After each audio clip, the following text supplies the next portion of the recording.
পুষ্কুনির video করি নাই, কারণ পুষ্কুনিতে সম্ভবত মহিলারা গোসল করতেছে। আর মহিলারা যদি দেখা হয় ওরা গোসল করা অবস্থাতে আমি পুষ্কুনিতে ভিডিও করতেছি, তাইলে গ্রামগঞ্জে এটা এটা বিশাল বড় ভয়ঙ্কর বিষয় হয়ে যেতে পারে। এখন সময় বাজে 3টা 7, কিন্তু আপনারা সম্ভবত ঝিঝি পোকার ডাক শুনতে পাচ্ছেন। এটা হচ্ছে ভোলা, বরিশাল, আমার নানি বাড়ি। গ্রামের প্রকৃতি, একেবারে কোনো কোনো সিমেন্ট বা কোনো কিছুর মিক্সচার নাই, কোনো সিমেন্ট, বালি বা ইট পাথরের মিক্সচার নাই। হয়তো দু একটা থাকতে পারে, বাট বেশিরভাগ হচ্ছে nature. Hope you will enjoy.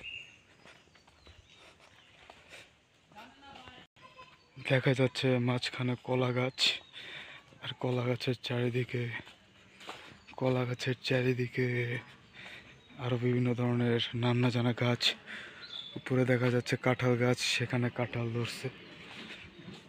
নাম না জানা মানুষের নাম না জানা পুষ্কুনি। কিছুক্ষণ আগে ভিডিওটা পজ করছিলাম, কারণ কিছু মানুষের ঘর আমরা পাস করছিলাম, তাই মানুষের ঘরের সামনে ভিডিও না করাই উত্তম ভাবছিলাম। পুষ্কুনিটা নিরিবিলি এবং জনশূন্য, সেজন্য পুষ্কুনিটা ভিডিও করলাম। এবং আপনারা হয়তো পাখির ডাক শুনতে পাচ্ছেন।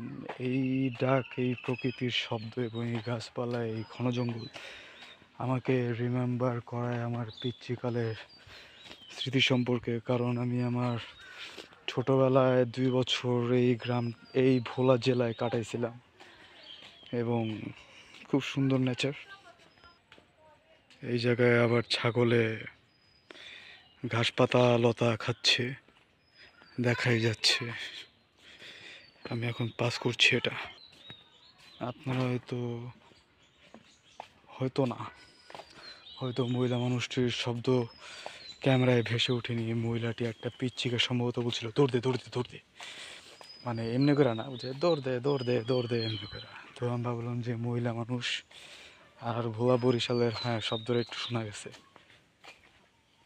এই জায়গাটার নেচার খুব সুন্দর, হাসরা প্রকৃতি এনজয় করছে।